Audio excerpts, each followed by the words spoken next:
Senhor Guilherme Afif, o senhor aqui na Fundação Espaço Democrático tem usado várias vezes, nos debates internos, inclusive, a expressão de que é necessário que o Brasil passe pela mãe de todas as reformas. O que é que o senhor quer dizer com isso? Olha, isso está no nosso programa. E a reforma política, que é a mãe de todas as reformas, ela é fundamental. Por quê?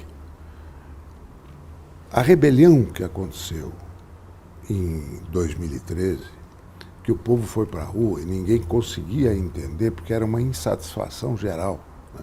Era contra isso, contra aquilo, e o resultado concluiu-se, denominador comum, vocês não nos representam, dirigido à classe política. Aí mostrou que tem um rompimento entre nação e o Estado. Uma nação que cresceu, pede passagem, e um Estado que é antigo, arcaico, burocrático, corporativo e que a sociedade quer fazer uma grande mudança. E isso passa pela reforma política e eleitoral, com a introdução do voto distrital.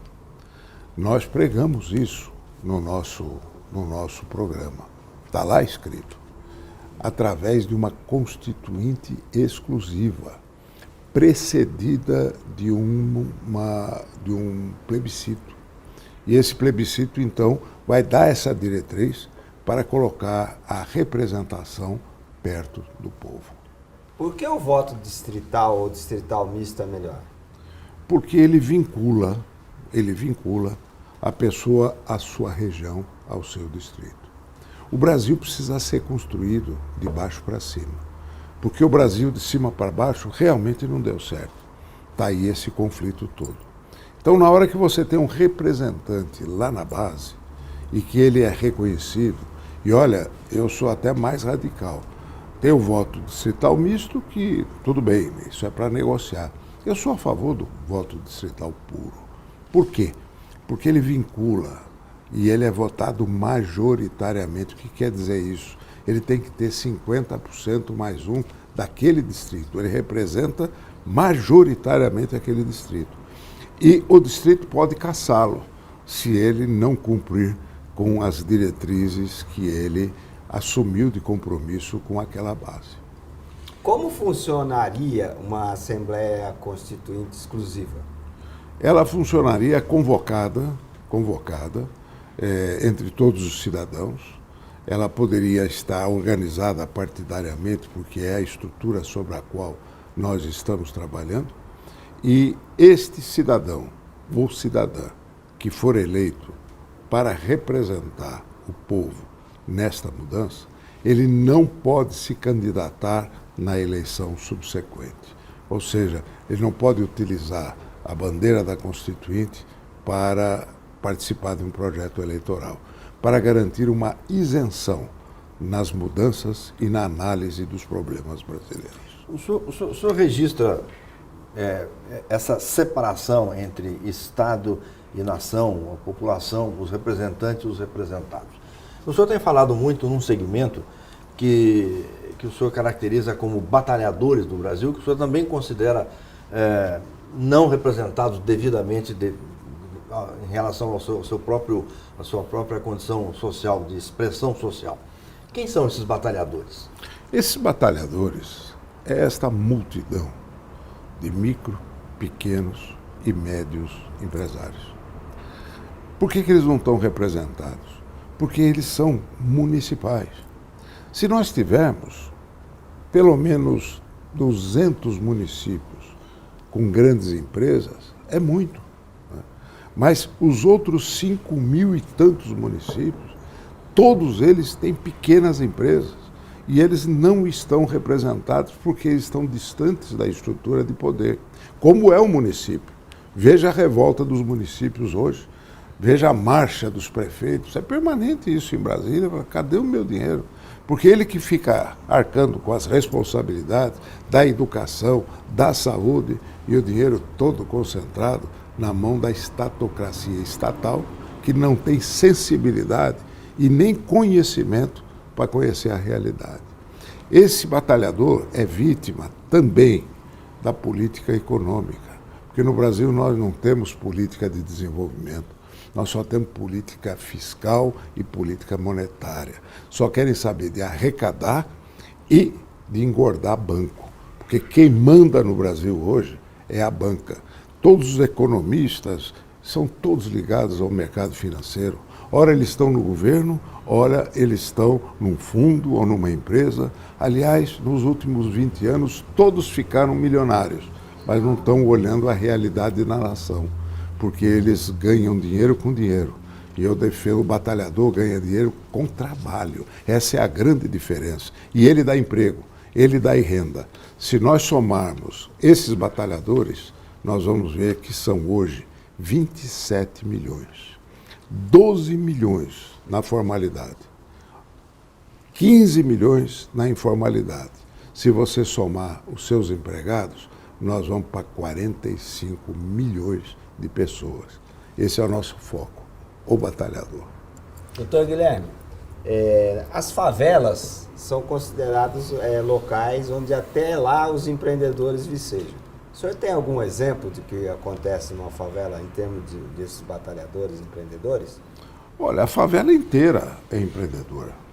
Eles trabalham por conta própria, né? E o anseio deles, efetivamente, é trabalhar por conta própria. Só que por estarem na favela, né, eles têm um apartheid.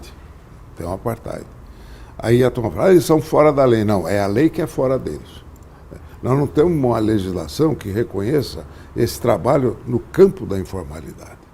Recentemente nós fizemos uma mudança importante, que você pode ter uma empresa regularizada num imóvel irregular. Por isso eu posso regularizar uma empresinha que está dentro da favela. Isso é explosivo.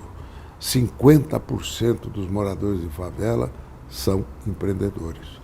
Lá tem farmácia, tem o boteco, tem o açougue, tem as oficinas, todos trabalhando, né, mas não reconhecidos.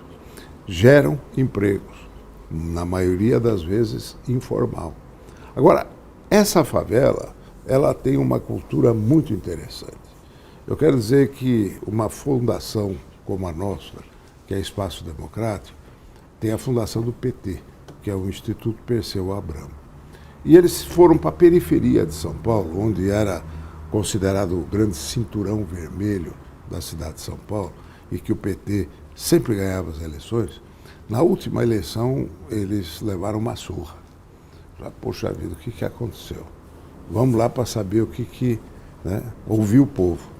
E aí falaram, não, nós que defendemos a luta de classe, né, nós que defendemos o trabalhador contra o patrão. O que aconteceu que vocês não estão mais nos seguindo? Peraí, esse negócio do patrão, o patrão é um sofredor que nem eu, né, trabalhadores. Ele está duro para poder, no fim do mês, pagar o meu salário, pagar o leite das minhas crianças. Então, nessa altura, ele não é bandido, não. Ele é nosso aliado. Bandido é o Estado, que vem pegar um imposto e não devolve para nós em educação, saúde, justiça, segurança. Eu acho que isso foi um marco da conceituação da luta de classe. Hoje não tem essa luta de classe, tem integração entre todos, formando a nação.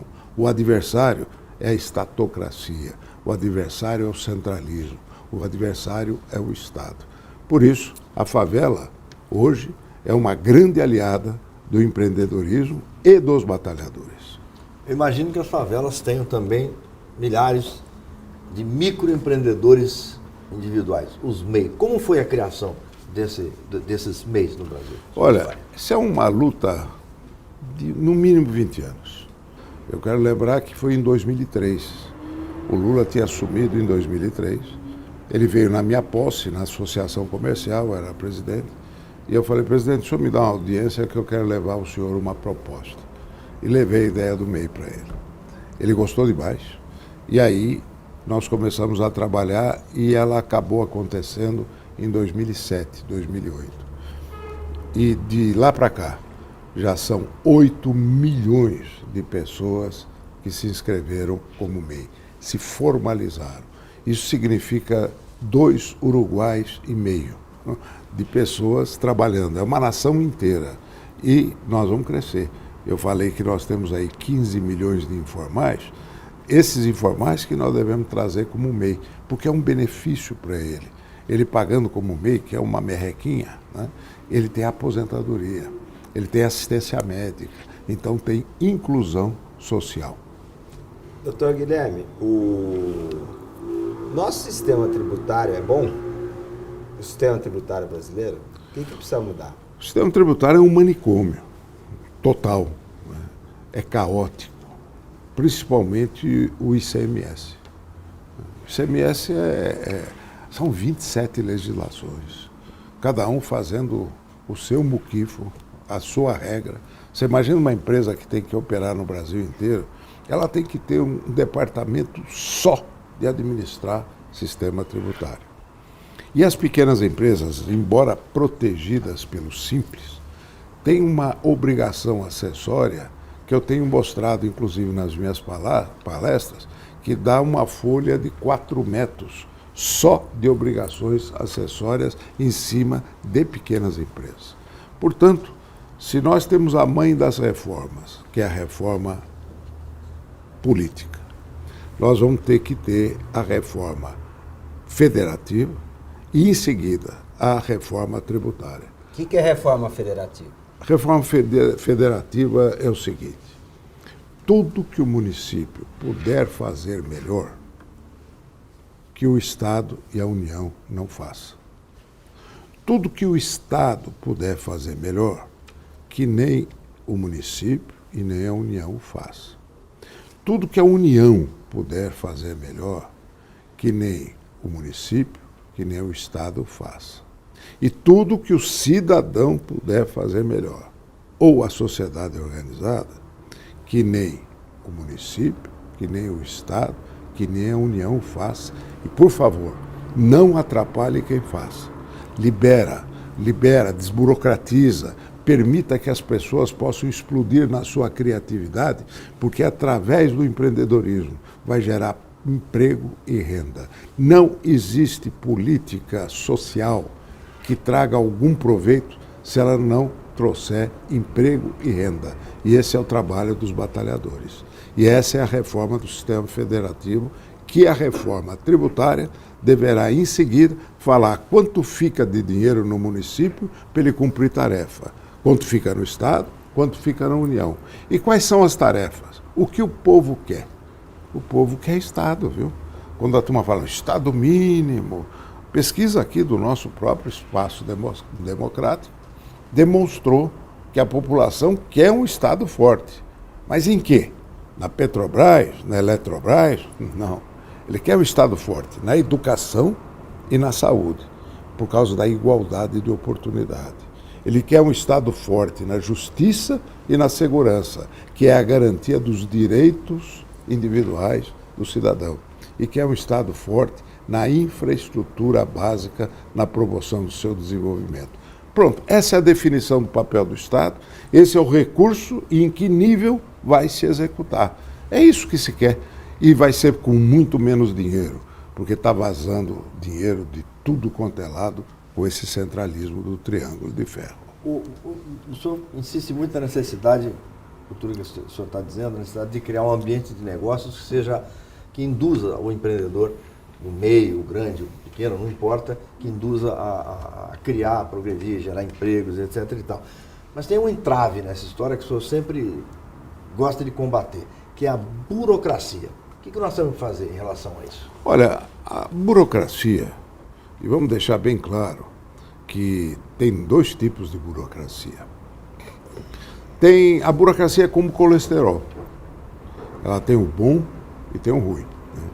O colesterol bom é o que lubrifica as artérias para facilitar o fluxo sanguíneo. O colesterol ruim é o que entope as artérias. Né? Nós só temos colesterol ruim.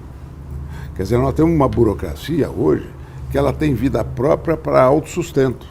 E onde puder botar entrave para ela poder se impor, ela coloca. Por que a dificuldade da reforma tributária criando um sistema simplificado, centralizado? Porque as corporações fiscais dos estados falam, opa, eu vou perder a minha boca. não vou deixar. Eu estou aqui para poder preservar o meu direito, criando um monte de regra, sendo dono de um cadastro meu, que eu não empresto para o outro. Então, hoje, a burocracia, como eu disse, ela está entupindo as artérias. E nós temos que partir para sistemas de simplificação, utilizando muito a tecnologia digital. Hoje o Brasil está muito mais próximo, em matéria de burocracia, ao medieval do que ao digital. Portanto, um choque digital, um choque de desburocratização e um choque de descentralização. É essa a nossa visão. Guilherme, tem um problema nacional que está na boca de todas as pessoas, que é o veneno da corrupção. O que é que o senhor diz sobre isso? Como é que isso atrapalha a vida dos trabalhadores e da sociedade? Nós estamos sendo assaltados. A população está abismada com o volume de denúncias e o volume de dinheiro que isso envolveu. No noticiário, falar de bilhão é troco, né? É bilhão para cá, bilhão para lá. É isso mesmo. A sociedade foi saqueada por uma estrutura de poder, com a conivência de empresários corruptores e corruptos, e que isso nós temos que dar um tiro, sim. A população exige punição rigorosa, mas não adianta só punir. Você tem que mudar o sistema, você tem que descentralizar o sistema e colocar o recurso onde o povo pode fiscalizar mais, porque esse recurso público é para voltar em benefício do cidadão onde ele mora, principalmente no município. Então, Guilherme, a classe política está muito mal vista pela população. Tem alternativa sem a política para melhorar o Brasil? Não. Você tem que mudar a política, melhorar a política, mas ela tem que ser política, né? Se não tiver política, aliás, é bom que se saiba, né? Quem não gosta de política, o destino de quem não gosta de política é obedecer os que gostam. Por isso nós temos que ter hoje uma reformulação e colocar a classe política mais próxima do cidadão e mais comprometida com as necessidades desse cidadão. Desde a criação do Partido Social Democrático, o PSD, como presidente do Conselho Curador do Espaço Democrático, que é a Fundação de Estudos e Formação Política do PSD, o senhor tem liderado um contínuo esforço aí para defender a divulgação dos princípios e valores do partido. Dá uma ideia para a gente, quer dizer, dá uma resumida no que é essencial nesses princípios que a Fundação defende. Olha, eu acho que, antes de mais nada, nós somos defensores da livre iniciativa, sim. Somos defensores de um Estado voltado ao atendimento do cidadão nas suas necessidades básicas, como eu já disse, que garanta a igualdade de oportunidade, que é a educação e saúde, que garanta a garantia dos direitos, que é a justiça, que é a segurança, que garanta a infraestrutura para a promoção do desenvolvimento econômico e social. Então, isso está totalmente claro dentro do nosso programa de governo. Está claro também a defesa de uma constituinte exclusiva para fazer a mãe das reformas, que é a reforma política. Se nós escrevemos isso na fundação do partido, se nós assumimos, nós não podemos esconder. Agora nós temos que revelar, até porque a população está querendo saber qual é a diferença entre vocês. Senão fica tudo com cara de chinês, fica tudo igual. E nós temos que ter a diferença, ter a marca, ter um projeto, ter um programa e ter um porta-voz. Como o senhor citou aí, a igualdade, a busca da igualdade de oportunidades é um desses princípios fundamentais do PSD. Qual é o papel da educação na busca dessa igualdade? A educação é fundamental. A educação e saúde. Educação e saúde. A educação, hoje, ela tem que estar, e ela, no município, é educação fundamental e mais o curso médio. Então, e esse curso médio, ele deve ser o quanto mais profissionalizante, melhor, né? Porque esse jovem, esse garoto, essa garota, né, com uma profissão a partir do ensino médio, ela já não fica tão dependente de ir para o mercado de trabalho como a universidade, né? E quando ela for para a universidade, ela já sabe o que quer. Hoje a grande maioria dos jovens que chega na universidade fala, mas não é isso que eu queria, porque ele não tem visão prática do mundo. Então nós temos que, na educação, transmitir uma visão prática do mundo, e a profissionalização é importante, para que ela, quando escolher a universidade, ela já sabe o que quer e aquilo vai ser para uma evolução muito maior dela. Doutor Guilherme, tem um contingente enorme de jovens que são chamados os nem-nem. Eles nem trabalham e nem estudam. Que mensagem o senhor tem para esse contingente? Olha, hoje tem uma grande angústia, principalmente das mães de jovens. E essa mãe que trabalha. Infelizmente, nós não temos escola em período integral. Eu acho que isso daqui é uma luta que nós devemos levar adiante, da escola em período integral. Mas, por enquanto, essa não é a realidade. Então, o que acontece? Quando ele sai do período escolar, como ele está barrado de trabalhar, como para ser aprendiz ele só pode ser aprendiz em grande empresa e não pode ser na pequena empresa, lá no armazém do seu Manuel, ou lá na oficina da costureira. Então, como ele não pode, né, ele fica na rua. E ficando na rua, sem a mãe em casa, ele é vítima do crime organizado, principalmente nas periferias das grandes cidades. Por isso, eu defendo que esse jovem possa ter a oportunidade de ser o aprendiz de pequena empresa, de micro e de pequena empresa. Continue estudando, mas na hora da folga trabalha, porque trabalho não faz mal para ninguém.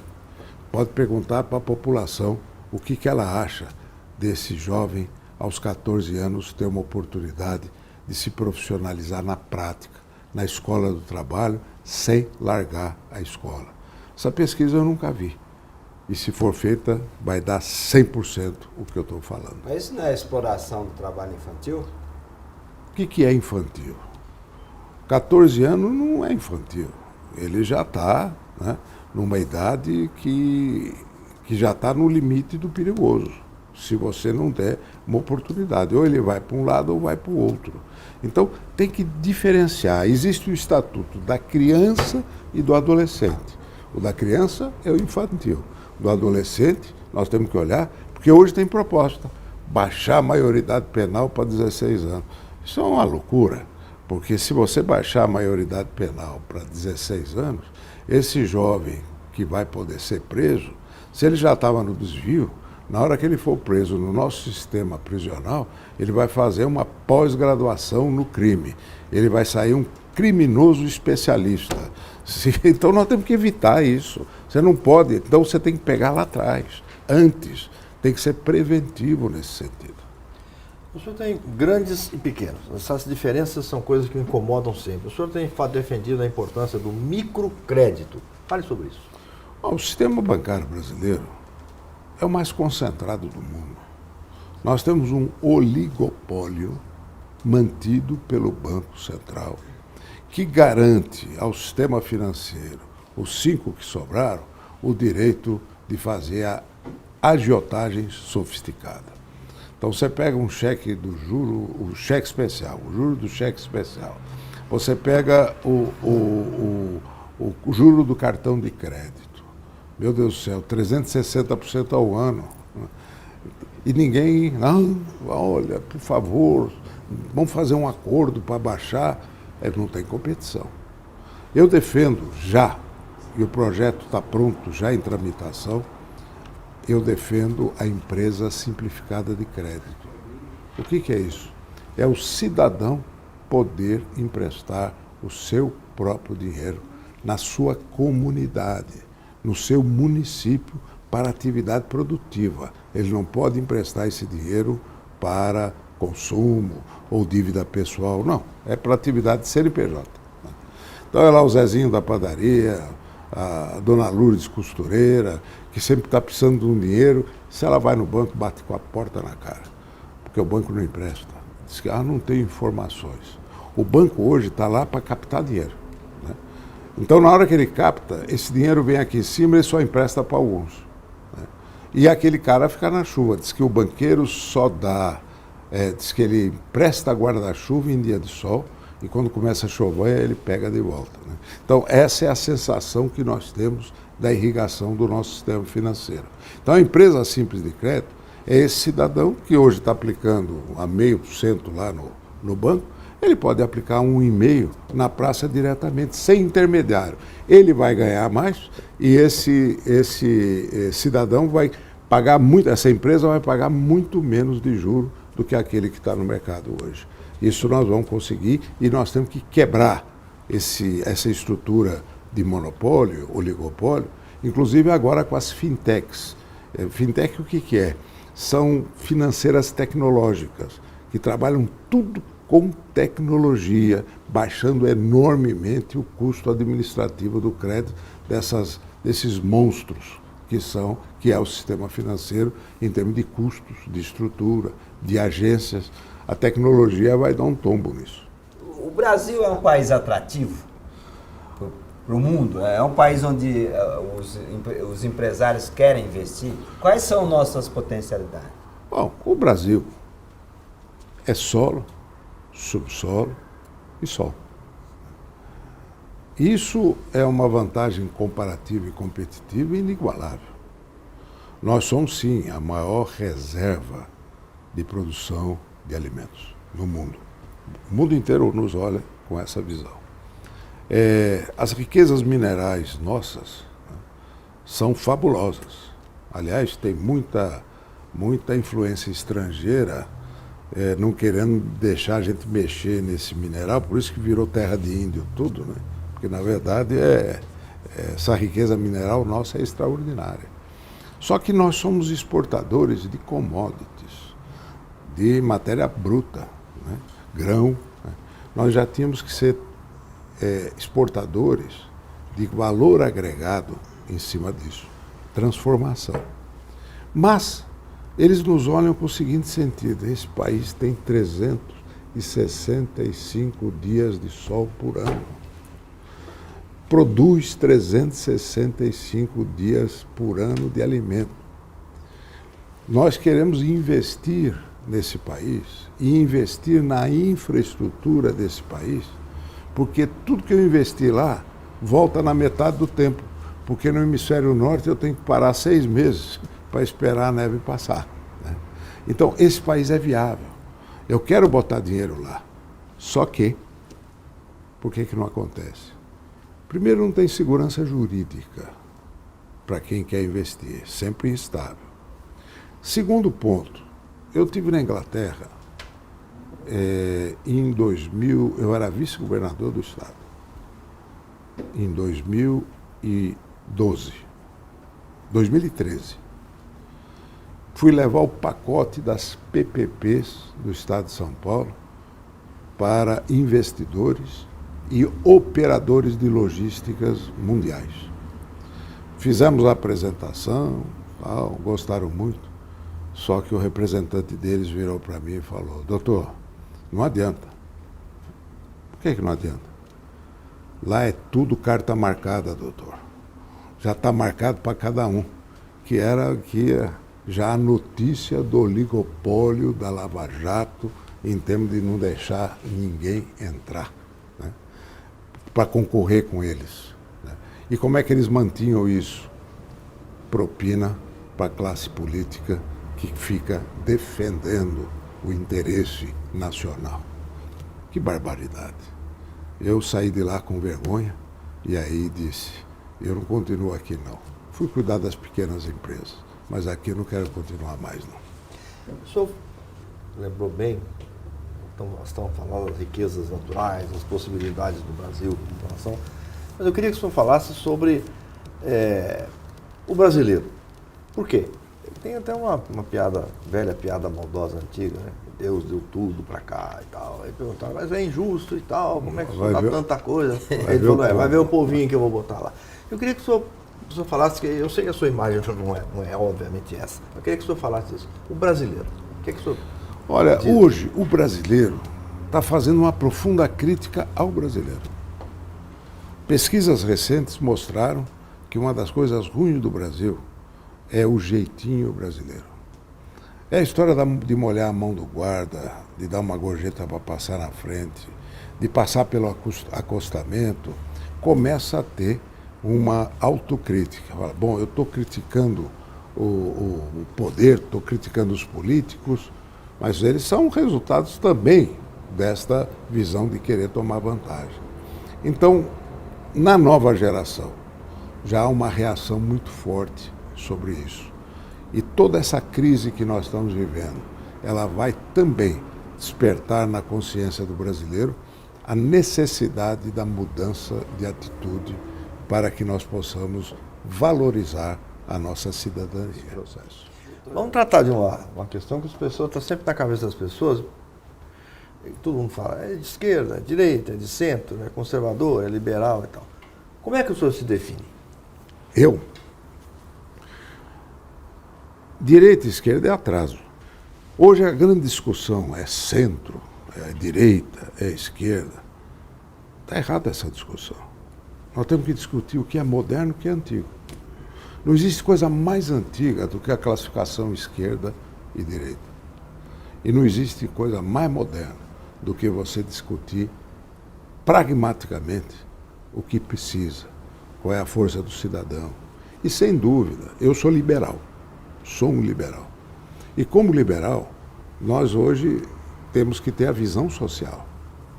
Não existe coisa mais social do que a geração de emprego e renda. Portanto, nós temos que buscar a forma mais eficiente para isso.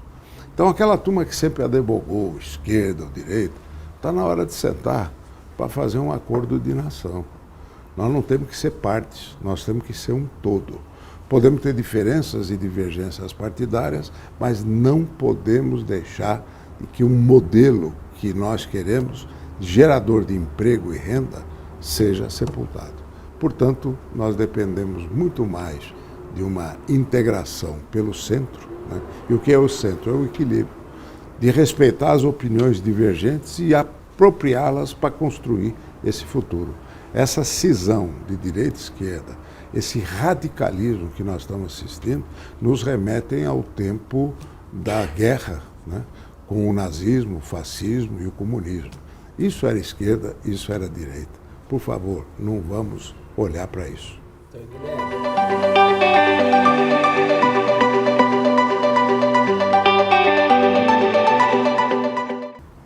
Uma história que me marcou muito. Em 1984, quando nós estávamos lutando pela aprovação do Estatuto da Microempresa, eu conheci a história de uma cidade no interior de Pernambuco que estava fazendo uma revolução com os pequenos. Era Santa Cruz do Capibaribe. E o que foi essa revolução? Era um caminhoneiro pernambucano que vinha trazer coco para São Paulo. E ele precisava ter um frete de volta. Estava querendo um frete, estudar alguma coisa. E ele descobriu que aqui em São Paulo, as fábricas de tecido jogavam fora retalhos de elanca, que era o tecido com que se fazia a confecção, a elanca. E ele passava de porta em porta nas fábricas, recolhendo aquilo que era lixo, né? Enchia o caminhão dele, chegava lá em Santa Cruz, pegava peça por peça, pegava as melhores, né? Fazia uma costura entre elas, lá, e ele tinha visão de marketing. Ele deu o nome de um produto, né? Quer dizer, ele fez o lixo virar um produto que se chamava Sulanca, a elanca que veio do sul. Então era um produto. E vendia esse tecido à prestação para as costureiras da cidade. E aí começa a nascer uma indústria de confecção da Sulanca, né? E quem trabalhava com isso era a sulanqueira, né? E de repente na cidade começou a ter uma onda que mulher que não tivesse uma sulanca em casa era frouxa. Então começou uma competição entre as mulheres de fazer a sua confecçãozinha de sulanca no fundo do quintal e vendiam nas feiras do arredor do agreste pernambucano, né? E ali a coisa evoluiu. E eu contei essa história numa entrevista que dei ao Bom Dia Brasil, era o Carlos Monfort, em 84, o âncora, né? E eu dei entrevista falando de Santa Cruz do Capibaribe. Quando terminou o programa, tinha um telefone. Doutor Afif, tem um telefone para o senhor. Atendi, era o prefeito de Santa Cruz do Capibaribe. Doutor Afif, o senhor falou de nós, muito obrigado, né? Lembrou da gente, fica orgulhoso. Mas faz um favor, não fala mais não. Eu falei, por quê? Porque cada vez que fala de Santa Cruz, vem aqui os fiscais, querem multar todo mundo. Doutor, deixa o povo em paz. A riqueza do meu município é o trabalho do meu cidadão. Se ele evolui e tem dinheiro no bolso, ele consome. Ele consumindo, eu recolho imposto. Eu aqui hoje sou a empresa, a cidade campeã do Brasil de máquina de costura. Nós hoje vendemos mais automóvel do que... E eu participo da riqueza do meu cidadão. A turma vem aqui, quer arrancar o dinheiro e não deixa o dinheiro aqui para a gente investir. O senhor pode ver que enquanto tem aqui miséria aqui no Agreste, Santa Cruz é a única força que está 100% em termos de emprego, em termos de renda, e até hoje está lá a Solanqueira, que já contaminou Caruaru, toda aquela região do Agreste, que é uma multidão de batalhadores. Esses são os batalhadores que me emocionam e que me incentivam a tocar em frente a essa bandeira.